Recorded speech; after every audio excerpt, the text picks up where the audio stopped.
Next question देखिएगा, इसके अलावा जो इकोनॉमिक्स है और जो कल्चर है वो भी आपका यहाँ पर आने वाला है। भारतीय कृषि हो गया, वाणिज्य व्यापार हो गया, पॉपुलेशन जनसंख्या हो गया, इसके अलावा एनवायरमेंट की बात है वो यहाँ पर आएगी, भारत का भूगोल है, विश्व भूगोल जो है और जो रिसोर्सेज है हमारे उनके बारे में भी यहाँ पर लिखा गया है। ठीक है, उत्तर प्रदेश की शिक्षा संस्कृति और सामाजिक प्रथाओं के संबंध में विशेष जानकारी आपसे पूछी गई है। उत्तर प्रदेश में रेवेन्यू क्या रहने वाला है वो सवाल है, पुलिस है सामान्य जानकारी, ये पुलिस वाला पोर्शन ढंग से याद करना है, ढंग से पढ़ना है ना। इसके दो सवाल आप निश्चित मानना आपके पेपर के अंदर जो है दो सवाल पूछता है, जो पुलिस वाला है ना, इस पुलिस और सामान्य प्रश्न जो आपके ऐप में क्लास होंगी, चिंता ना करें, ऐप के अंदर जो क्लास होंगी वो आपको मिल जाएंगे। ऐप के अंदर जो है आपको पता लग जाएगा कि कब क्लास आपकी होने वाली है, ऐप के अंदर टेंशन ना ले उस बात के ना। अभी तो केवल ये देख लें कि सिलेबस क्या रहने वाला है और कौन कौन से क्वेश्चन जो है पिछली बार पूछे गए थे वही होंगे। ठीक है, आज वाली क्लास केवल फ्री है, उसके बाद सारी क्लास जो है वो ऐप के अंदर होंगी, मेरी वाली जो है पराक्रम बैच की। ठीक है, चलिएगा, मानवाधिकार ये भी होगा, इसके अलावा आंतरिक सुरक्षा है, भारत के पड़ोसी देश है, राष्ट्रीय अंतरराष्ट्रीय करंट अफेयर्स है, इसके अलावा संगठन है आपके, इसके अलावा साइबर क्राइम दिया हुआ है, यहाँ पर जीएसटी अलग से दिया गया है, अवार्ड सम्मान है, देश राजधानी मुद्राएं है, महत्वपूर्ण दिवस है, अनुसंधान खोज है, पुस्तक उसके लेखक हैं, सोशल मीडिया कम्युनिकेशन जो है,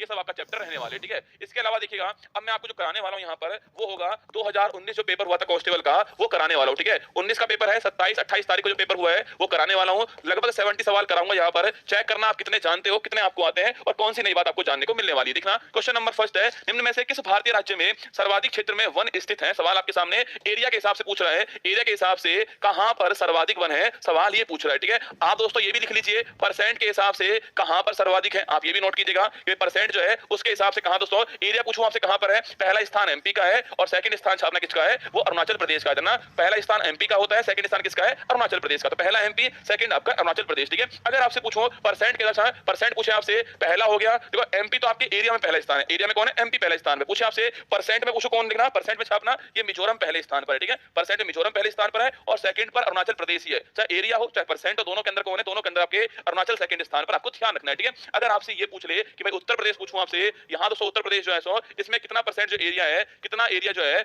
वो वन और वृक्ष में आता है, ये सवाल भी आपसे पूछ सकता है। क्यों नहीं पूछ सकता, बिल्कुल रसगुल्ला पूछ सकता है। उत्तर प्रदेश जो है यहाँ पर कितना एरिया जो है वो वन और वृक्ष दोनों में आता है, लिखना 22,238.90 आपके किलोमीटर स्क्वायर जो है इतना एरिया आता है, ये भी आपको ध्यान रखना है। यह दोस्तों उत्तर प्रदेश जो एरिया है, जो कुल एरिया उसका 9.28% लेना, या यूपी का कितना, यूपी का ये 9.28% है, ये भी आपको ध्यान रखना है। इसमें वन और वृक्ष दोनों काउंट होंगे ना, इसके अंदर वन और वृक्ष दोनों काउंट होने वाले, ये भी आपको नोट करना है। और अगर पूछूं आपसे यूपी का कितना है, यूपी का लिखना, यूपी का जो कुल एरिया उसका कितना 9.28% जो है वो आने वाला है, ये भी आपसे पूछ सकता है। अगर आपसे ये पूछ ले भाई यहाँ पर दोस्तों कि उत्तर प्रदेश में सर्वाधिक किस जिले के अंदर है और न्यूनतम कहां पर है, तो वो भी लिख लो यहीं पर। अगर आपसे पूछे उत्तर प्रदेश छात्र यहाँ पर आपके यहाँ सर्वाधिक पूछूं आपसे ये किस जिले के अंदर है और न्यूनतम पूछे आपसे ये जिला कौन सा, दोस्तों आपने अरे सर्वाधिक कौन सा आपके छापना, सर्वाधिक परसेंट हो चाहे एरिया हो, दोनों में कौन आपके सोनभद्र पहले स्थान पर ना, सर्वाधिक आपके परसेंट हो चाहे एरिया हो, दोनों में कौन आपके पहले स्थान पर है, सोनभद्र आपका पहले स्थान पर है। और अगर आपसे पूछो न्यूनतम पूछे आपसे कहां, दोस्तों आपके वो कहां पर है, वो भदोही के अंदर है, आपको नोट करना है। ठीक है, ये सारे सवाल बन सकते हैं, देखो सवाल तो ये पूछा है आपसे, पर ये सारा सवाल आपके एग्जाम के हिसाब से क्वेश्चन ले सकता है। ऑप्शन नंबर डी तो हमारा आंसर हो गया है, एमपी हमारा ठीक आंसर है,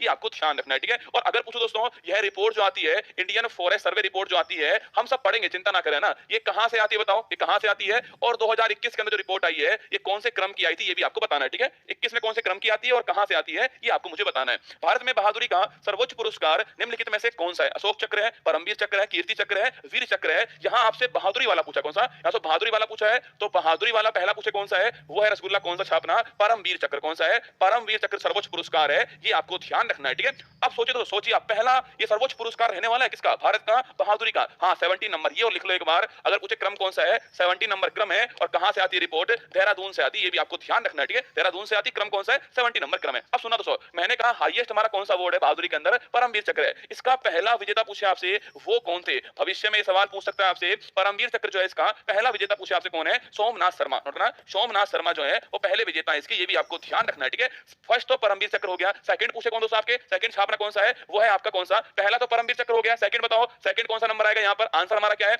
आंसर हमारा ऑप्शन नंबर भी आ गया, ये बहादुरी का है ना। अगर पूछे भारत का हाईएस्ट अवार्ड कौन सा है, भारत का हाईएस्ट सिविलियन अवार्ड कौन सा है, वो है भारत रत्न छापना, और शुरू कब होता है, 1954 शुरू होता है, ये भी आपको ध्यान रखना है। और खेल का पूछे आपसे, खेल का नोट करना कौन सा है, मेजर ध्यानचंद। जितने भी बच्चे क्लास देख रहे हैं एक सवाल नोट कर लेना, ये 100% सवाल कोई शिफ्ट में पक्का पूछने वाला है, पहला सवाल लिखिए एग्जाम का आपका 100% सवाल आपकी शिफ्ट में आएगा इसका, मेजर ध्यानचंद खेल रत्न अवार्ड जो है ये खेल का हाईएस्ट अवार्ड है, इसका नाम आपको ध्यान रखना है। अगर दोस्तों पूछे आपसे इसका पूरा नाम क्या है, इसका पूरा नाम राजीव गांधी, क्या है, राजीव गांधी खेल रत्न पुरस्कार जो है ये इसका पहले नाम था, और इसकी स्थापना 1991-92 में होती है, और पहली बार छापना किसको मिला था, विश्वनाथ जो है इनको पहली बार मिला था, और इनकी बुक कौन सी है, माइंड मास्टर इनकी बुक है, ये भी आपको ध्यान ध्यान रखना है, ठीक है। अगर पूछूं आपसे अब नाम क्या है इसका, अब इसका नाम मेजर ध्यानचंद खेल रत्न अवार्ड अब इसका नाम है। और अगर आपसे पूछे दोस्तों इस अवार्ड की राशि कितनी है, 25 लाख रुपए छापना इस अवार्ड की राशि है। और अभी हाल ही में किसको मिला है, सात्विक चिराग की जोड़ी जो है इसको अभी हाल ही में ये अवार्ड प्राप्त हुआ है। और खेल पूछूं आपसे कौन सा है, खेल इनका बैडमिंटन खेल है, ये भी आपको ध्यान रखना है। एग्जाम में सवाल बनने वाला है, इस बात को ध्यान रखिएगा।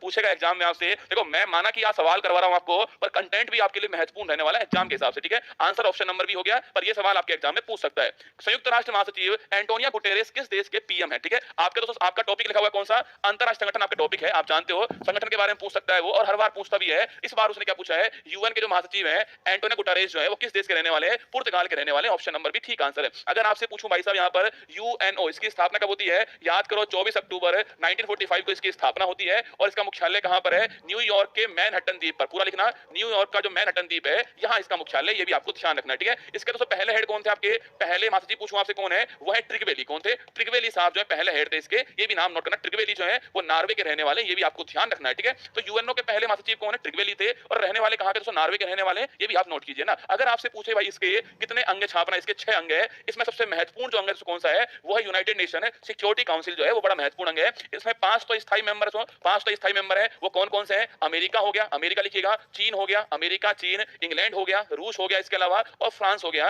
ये 5 के परमानेंट मेंबर है, स्थायी मेंबर है। इनके पास क्या है, इनके पास वीटो पावर है, ये भी आपको ध्यान रखना है, ठीक है। अगर आपसे पूछे दोस्तों इसमें 10 क्या है, 10 आपके स्थायी मेंबर है, और इनका कार्यकाल छापना कितना होता है, 2 वर्ष कार्यकाल होता है, ये भी आपको ध्यान रखना है, ठीक है। और अगर आपसे पूछूं भाई इसका दोस्तों एक अंग छापना कौन सा है, एक रसगुल्ला अंग कौन सा इसका है, वो है यूएन महासभा जो है इसका अंग है। इसको विश्व की क्या बोलते हैं, इसे विश्व की लघु संसद बोलते हैं, ये भी आपको ध्यान रखना है, ठीक है। वर्ल्ड की आपके मिनी पार्लियामेंट बोलते हैं। मैं सवाल के अंदर ही भाई साहब पूरा कंटेंट पढ़ा दूंगा, चिंता मत करो आप तो बस ध्यान से मेरी बात को सुनते जाना, ठीक है। मैंने कहा यूएन महासभा वर्ल्ड की मिनी पार्लियामेंट है, ये भी आपको ध्यान रखना है, ठीक है। और अभी पूछूं आपसे, अभी दोस्तों इसके हेड कौन है छापना, वो भाई साहब छापना 78 जो सत्र है, इसके हेड कौन है, डेनिस फ्रांसिस। नाम नोट करना, एग्जाम के लिए बड़ा महत्वपूर्ण नाम है डेनिस फ्रांसिस। रहने वाले कहां के, त्रिनिदाद एंड टोबैगो जो देश है वहां के रहने वाले हैं, ये भी आपको ध्यान रखना है। तो ये भी आपके लिए महत्वपूर्ण रहने वाला है। हमारा आंसर क्या हो गया, हमारा आंसर पुर्तगाल है, ऑप्शन नंबर भी ठीक है, हमारा आंसर हो गया ना। आगे देखिएगा, उद्घाटन के बाद लखनऊ के इकाना स्टेडियम में खेला गया पहला अंतरराष्ट्रीय क्रिकेट मैच भारत और किस देश के बीच खेला गया दोस्तों, T20 मैच था। देखिए इसकी शुरुआत होती है 19 के अंदर शुरुआत होती है। करंट अफेयर्स का सवाल आपके सामने, इकाना स्टेडियम का नया नाम पूछे क्या है, अरे नया नाम छापना तो क्या है इसका,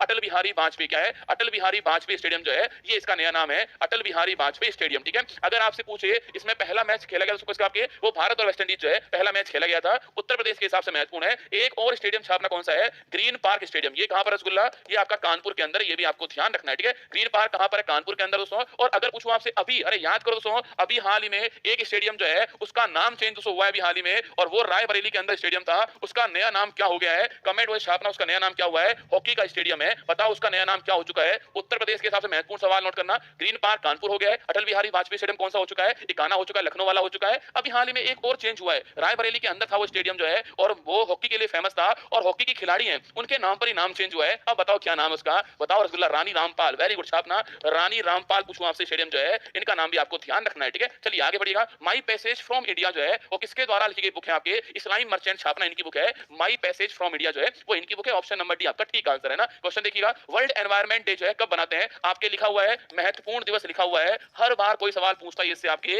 ये फ्री के नंबर रसगुल्ला ना, ये जो दिवस है ना स्टैटिक जी के फ्री का नंबर होता है। कुछ महत्वपूर्ण फैक्ट होते हैं वो आपको बार बार याद करने पड़ते हैं, जो मैं आपको लिखाऊंगा क्लास के अंदर, ठीक है। देखना, वर्ल्ड एनवायरनमेंट डे पूछा आपसे 5 जून को होता है। अरे याद करो 1972 दोस्तों कौन सम्मेलन होता है, स्टॉकहोम सम्मेलन। ये आपके स्टॉकहोम सम्मेलन हुआ छापना, और वहां पर एक संस्था की स्थापना होती है 5 जून 1972 को, और संस्था कौन सी है, UNEP, United Nation Environment Programme. मुख्यालय कहां पर इसका, नैरोबी के अंदर, तो यहां पर मुख्यालय इसका याद कीजिएगा। और अगर आपसे पूछे भाई साहब इसी तारीख को क्या होता है, वर्ल्ड एनवायरनमेंट डे होता है। अगर आपसे पूछे कि पहली बार वर्ल्ड एनवायरनमेंट डे जो है वो कब सेलिब्रेट होता है और कौन इसका होस्ट था, वो आपको छापना है, ठीक है। अभी दोस्तों हाल ही में छापना। अगर पूछूं आपसे इस साल जो है कौन होस्ट है इसका दोस्तों, इस बार पूछूं आपसे कोटे डी आइवर, बड़ा ही महत्वपूर्ण सवाल लिखना, कोटे डी आइवर इसका होस्ट है, ये देश का नाम है, ये इसका इस बार होस्ट रहने वाला है, ठीक है। और इस बार थीम पूछूं आपसे, सॉल्यूशन ऑफ प्लास्टिक पोल्यूशन। क्या है, सॉल्यूशन ऑफ प्लास्टिक पोल्यूशन जो है वो इसकी थीम है, ये भी आपको ध्यान रखना है, ठीक है। सॉल्यूशन ऑफ प्लास्टिक पोल्यूशन जो है वो इसकी थीम है। तो होस्ट कौन हुआ इस बार, होस्ट छापना, कोटे डी आइवर इसका होस्ट हो गया इस बार जो है, और solution of plastic pollution theme है इसकी। पहली बार कब दोस्तों आपके, पहली बार छापना 1974 में सेलिब्रेट हुआ था,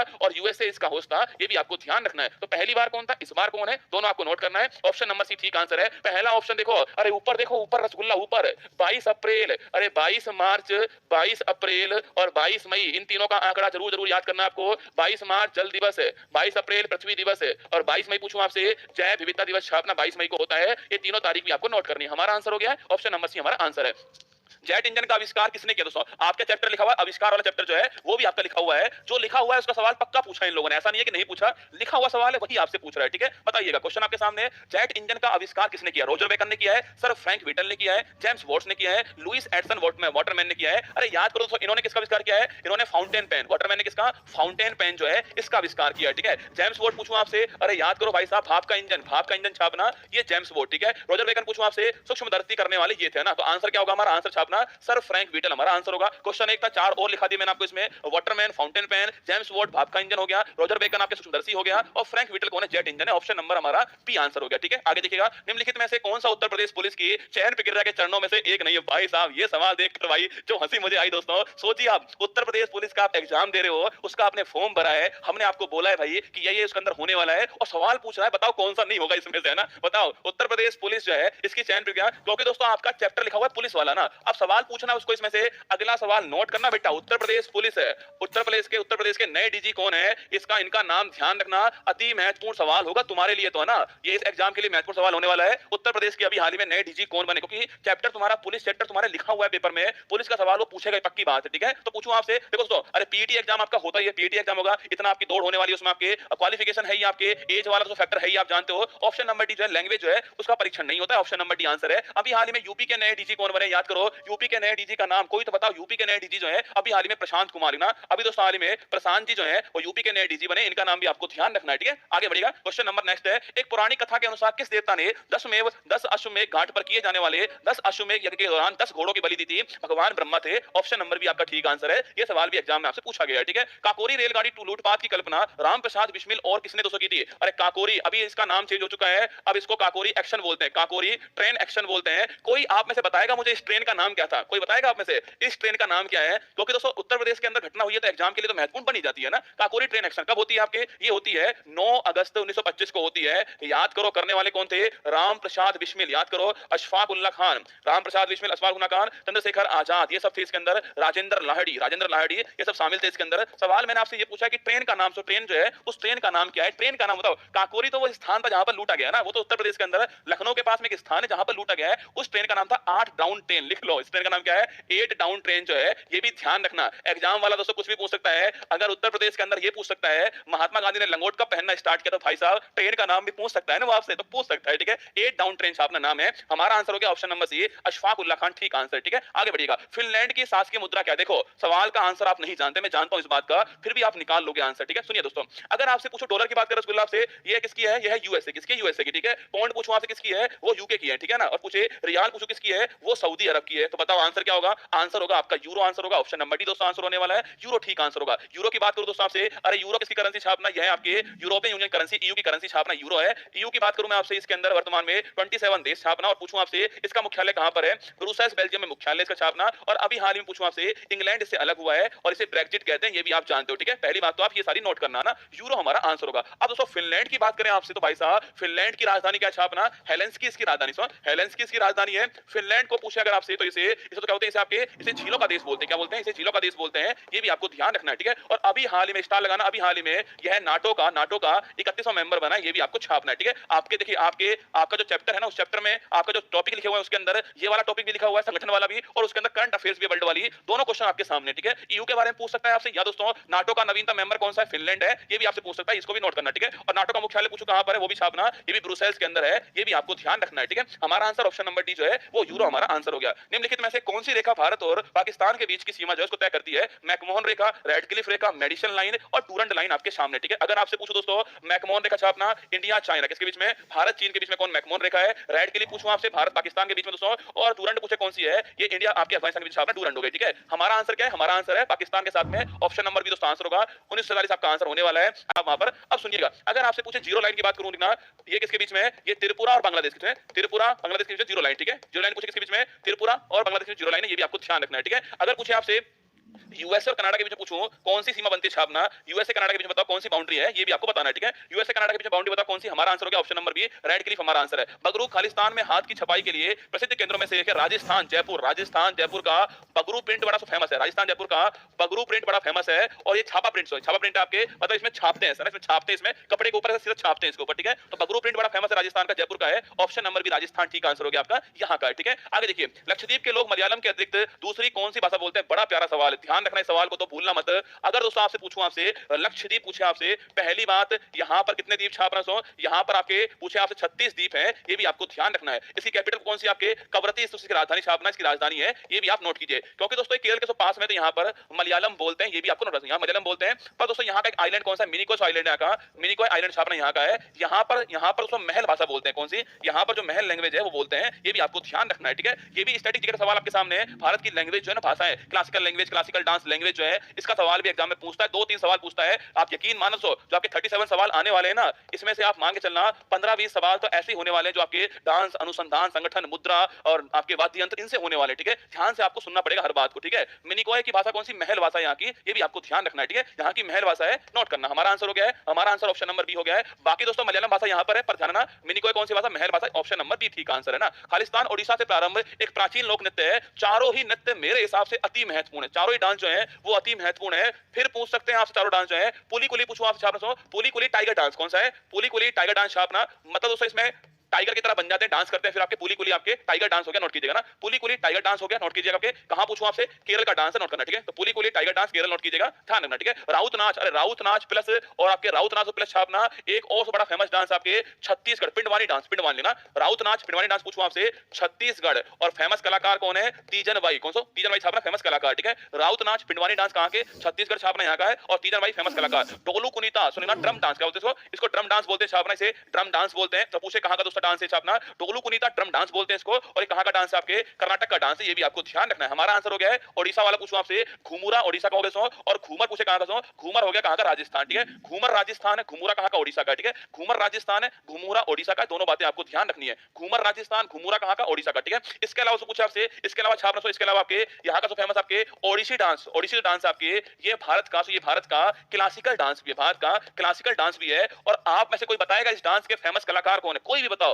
ओडिसी डांस जो क्लासिकल डांस है भारत का, टॉप जो 8 डांस है हमारे उसमें शामिल है, इनके फेमस कलाकार कौन है, उनका नाम एग्जाम के लिए बड़ा महत्वपूर्ण है। मैं तो लिखूंगा रसगुल्ला, आप बताओ कौन है फेमस कलाकार। ये पुली कुली फिर पूछ सकता है आपसे, पुली कुली टाइगर डांस है, टोलू कुनीता ड्रम डांस है, राउत नाच पिंडवानी छत्तीसगढ़ बड़ा फेमस डांस है। हमारा आंसर घुमुरा डांस हो गया, ओडिशा का डांस छापना घुमुरा डांस है, ऑप्शन नंबर डी। मैंने सवाल पूछा आपसे केलूचरण महापात्र, क्या बात है यार, लिखो लिखो लिखो, केलूचरण महापात्र नाम नोट कर लो भाई साहब, बहुत ही महत्वपूर्ण नाम है आपके एग्जाम के हिसाब से। केलूचरण महापात्र छापना आपके, ये ओडिसी डांस के फेमस कलाकार है, इनका नाम भी आपको ध्यान रखना, ठीक है। झाबेरी बहन मणिपुर कह रहे हैं, झाबेरी बहन डोपालाल मणिपुर के है ना, लिखना झाबेरी बहन कौन सी आपके, झाबेरी बहन जो है मणिपुर की, कहां की, झाबेरी बहन मणिपुर की, ठीक है। चलिए, वर्ष 18 के केंद्रीय बजट में भारत के राष्ट्रपति का वेतन जो है प्रति माह कितना कर दिया आपके, अरे प्रेसिडेंट पूछूं आपसे कितना है, वाइस प्रेसिडेंट कितना छापना, और राज्यपाल कितना है आपके, तीनों लिख लीजिए ना। प्रेसिडेंट कितना 5 लाख, ठीक है।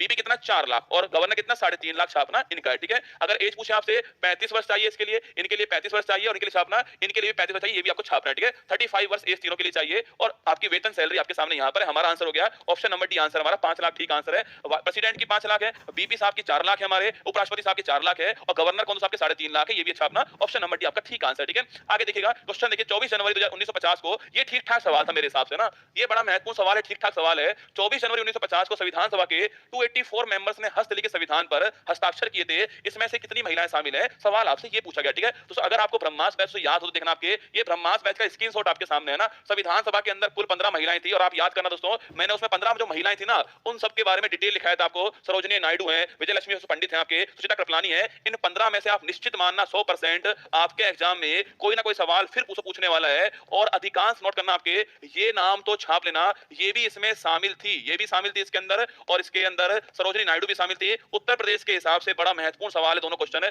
ये भी शामिल है इसके अंदर आपके 15 के अंदर, ये महिला भी शामिल है छापना। ये उत्तर प्रदेश की पहली महिला मुख्यमंत्री है ना, उत्तर प्रदेश की पहली महिला सीएम है आपके, पहली महिला सीएम दोस्तों, और ये उत्तर प्रदेश की पहली महिला राज्यपाल है, इनका नाम भी आपको ध्यान रखना है। ये फिर आपसे पूछ सकता है कि संविधान सभा के अंदर साइन करने में कौन कौन सी महिलाएं शामिल थी, कुल 15 महिलाएं शामिल है, यहां पर ये लिखा हुआ है, ठीक है। देखिएगा हमारा आंसर हो गया ऑप्शन नंबर सी, 15 महिलाएं शामिल है, ऑप्शन नंबर सी आपका ठीक आंसर है, नोट करना दोस्तों। अगर आपसे पूछूं आपसे सुप्रीम कोर्ट पूछे, सुप्रीम कोर्ट जो है सो इसने अपना जो फंक्शन स्टार्ट कब से किया किया वो 28 जनवरी से किया है, ये नाम भी आपको ध्यान रखना है, ठीक है। ये भी नोट करना, एग्जाम के लिए महत्वपूर्ण सवाल है। 28 जनवरी की तारीख नोट करना, सुप्रीम कोर्ट के लिए 28 तारीख है। इसमें एक महिला, इसमें एक मुस्लिम महिला भी शामिल है, इसमें एक मुस्लिम महिला भी शामिल है। उनका नाम क्या है बताओ? 15 में से एक मुस्लिम महिला शामिल है, उनका नाम बताओ क्या नाम है? बेगम आजाद रसूल ना, बेगम आजाद रसूल जो है वो उनका नाम है। हम आपको वहां पर भी लिखाएंगे, ठीक है। हमारा आंसर ऑप्शन नंबर सी जो है 15 हमारा ठीक आंसर है। हवा महल 1799 में महाराजा किसके द्वारा बनवाया गया? सवाल आपसे ये पूछा, ठीक है। हवा महल पूछो तो साहब कहां पर है? यह है राजस्थान के अंदर, राजस्थान के अंदर जो महाराज जयपुर जो है वहां तो सही से छापना। और इसको बनवाने वाले कौन थे आपके? महाराज कौन थे? सवाई प्रताप सिंह जो है वो महाराज लिखना, सवाई प्रताप सिंह महाराज हो गए। और अगर आपसे ये पूछ ले कि भाई इसको बनाने वाला वास्तुकार पूछूं आपसे, डिजाइन तो कौन छापना, आपके बनाने वाला कौन है? वो लालचंद उस्ता साहब जो है बनाने वाले हैं। ये वास्तुकार भी आपको नोट करना है। क्या गुरुजी वापस पूछेगा? नहीं पूछेगा वापस, ठीक है। पर दोस्तों वास्तुकार तो आपसे पूछ सकता है, नया पार्लियामेंट हाउस का वास्तुकार कौन है? आप सोचिए सवाल क्या क्या पूछ सकता है आपसे ना। नया पार्लियामेंट जो हाउस है इसका वास्तुकार कौन है? ये सवाल भी आपसे पूछ सकता है, ठीक है। और पूछो तो सब कौन आपके? अरे नया पार्लियामेंट हाउस वास्तुकार कौन है? बिमल पटेल, नोट करना, बिमल पटेल जो है वो नए पार्लियामेंट हाउस के वास्तुकार हैं। ये भी आपको ध्यान रखना है, ठीक है। आंसर लिखिए, ऑप्शन नंबर सी आंसर हो गया ना। अगला क्वेश्चन देखिए, प्योंगयांग किस देश की राजधानी है? याद करो राजधानी हमने आपको पढ़ाई सुबह वाली क्लास में भी लिखवाई मैंने आपको। आपकी राजधानी जो है प्योंगयांग पूछो किसकी है? प्योंगयांग छापना उत्तर कोरिया, ऑप्शन नंबर डी यहाँ की राजधानी प्योंगयांग है, ठीक है। उत्तर कोरिया छापना, प्योंगयांग यहाँ की राजधानी उत्तर कोरिया ना। मालदीव की माले आप जानते हो। इसके अलावा मंगोलिया कौन सी? उलन बटोर लिखना, बड़ा महत्वपूर्ण राजधानी इसकी। मलेशिया पूछूं आपसे, कुआलालंपुर, मलेशिया की मुद्रा एग्जाम में खूब पूछता है ना, कुआलालंपुर छापना। इसकी मुद्रा एग्जाम में रिंगिट मुद्रा कौन सी है? इसकी रिंगिट मुद्रा छापना, बड़ी महत्वपूर्ण मुद्रा, करेंसी जो है रिंगिट है। एग्जाम वाला खूब पूछता है। हमारा आंसर हो गया उत्तर कोरिया। अगर पूछूं आपसे साउथ कोरिया छापना, इसकी राजधानी क्या है? इसकी राजधानी है सियोल। क्या है? सियोल करना इसकी राजधानी है। ये भी आपको ध्यान रखना है, ठीक है। सियोल इसकी राजधानी है। खालिस्तान भारत के कथक डांस के फेमस आपके शास्त्रज्ञ हैं, मतलब डांसर हैं। ये चारों नाम महत्वपूर्ण नाम तो है दोस्तों। इसके अलावा इस सवाल से वापस सवाल बनने की 100% संभावना है। पूरे ध्यान से सवाल को सुनना है आपको, ठीक है। ऑप्शन एक सोनल मानसिंह है, ऑप्शन नंबर भी मल्लिका साराभाई है, ऑप्शन नंबर सी इसका आंसर आप जानते हो ना भाई कौन होंगे? कथक दोस्तों नाम आएगा तो पंडित बिरजू महाराज का नाम तो आने वाला सो। इसके अलावा इनकी फैमिली जो है लच्छू महाराज, अच्छन महाराज, लच्छू महाराज, अच्छन महाराज और शंभू महाराज का नाम भी आप जानते हो, ठीक है। ये नाम तो आप जानते होंगे, लच्छू महाराज, अच्छन महाराज, शंभू महाराज, पंडित बिरजू महाराज। ऑप्शन नंबर सी तो आप जानते हो, भली बात है, ठीक है। इसके अलावा दो नाम और लिखो इस डांस में कौन कौन सा है। सितारा देवी का नाम लिख लो, बड़ा महत्वपूर्ण नाम है आपके सामने। कथक डांस की फेमस कौन है डांसर? आपकी सितारा देवी है। ये नाम भी आप भूलना मत, एग्जाम के हिसाब से आपके लिए महत्वपूर्ण होगा। और शोभना नारायण छापना, ये नाम भी रखना, अभी हाल ही में इनको पद्मश्री मिला हुआ है, शोभना नारायण, इनका नाम भी आपको ध्यान रखना, ठीक है। ये भी कथक डांस के, ठीक है। ये सारे नाम कथक डांस के। तो कथक डांस दोस्तों आपके उत्तर प्रदेश का है, लखनऊ के अंदर है या फिर जयपुर के अंदर है, तो इसलिए कथक डांस यहाँ का है, तो इसलिए महत्वपूर्ण सवाल बनेगा आपके लिए ना। लच्छू महाराज, पंडित बिरजू महाराज, अच्छर महाराज, शंभू महाराज और सितारा देवी, शोभना नारायण, ये आपको नाम ध्यान रखना है, ठीक है। अगर आपसे ये पूछूं दोस्तों यहाँ पर सोनल मानसिंह किसकी है? भरतनाट्यम करना, सोनल मानसिंह किसकी है? भरतनाट्यम डांस की छाप, तमिलनाडु का डांस है भरतनाट्यम, ये भी आपको ध्यान रखना है। और मल्लिका साराभाई पूछा आपसे, ये रसगुल्ला यही के ना, सोनम मानसिंह यही की है और मल्लिका साराभाई ये भी यही की है। उदय शंकर पूछे कौन है? लेकिन father of modern dance, father of modern dance पूछे कौन है? वो उदय शंकर साहब है, ठीक है। फादर ऑफ मॉडर्न डांस पूछूं आपसे, आधुनिक डांस के पिता कौन है? उदय शंकर, नोट करना, ये फादर ऑफ मॉडर्न डांस है। ऑप्शन नंबर हमारा सी ठीक आंसर हो गया है। कथक डांस का ऑप्शन नंबर सी आंसर है। द्रवों का घनत्व नापने के लिए किस उपकरण का प्रयोग? आप सोच के देखना एक बार रसगुल्ला, ये चार दोस्तों ऑप्शन यहाँ पर लिखे हुए हैं। अब आगे सवाल बनेगा दोस्तों आपके दोबारा बनेगा तो इन ऑप्शन में से रिपीट होने की संभावना अधिक होने वाली है। ये चार ऑप्शन आपके सामने है, एनीमोमीटर, बेबामीटर, यूडिडोमीटर और पिक्नोमीटर। पूछे आपसे, अरे एनीमो छापना हवा के लिए, हवा के जो है इसकी स्पीड के लिए छापना कौन सा होता है? एनीमोमीटर होता है छापना, ठीक है। बेबामीटर पूछो किसके लिए होता है? याद करो रसगुल्ला, ये वाला मीटर पूछूं आपसे, बैरोमीटर अलग चीज है। बैरोमीटर पूछूं आपसे दाब के लिए, किसके लिए? ये दाब के लिए, प्रेशर के लिए होता है बैरोमीटर, ठीक है। यहाँ पर लिखा हुआ बेबामीटर, लिखा हुआ यहाँ पर लिखा हुआ बेबामीटर जो है, बताओ बेबामीटर पूछो किसके लिए? मिट्टी के लिए, किसके लिए? मिट्टी जो आपके इसके लिए होता है बेबामीटर, ठीक है। और यूडियोमीटर पूछा आपसे आयतन के लिए, आयतन छापना इसके लिए यूडियोमीटर। और पिक्नोमीटर किसके लिए? घनत्व के लिए। ऑप्शन नंबर डी आंसर होगा पिक्नोमीटर, ठीक है। देखो आपको कुछ जानने को मिल ही रहा है ना। देखो पिक्नोमीटर घनत्व के लिए, बेबामीटर मिट्टी के लिए, एनीमोमीटर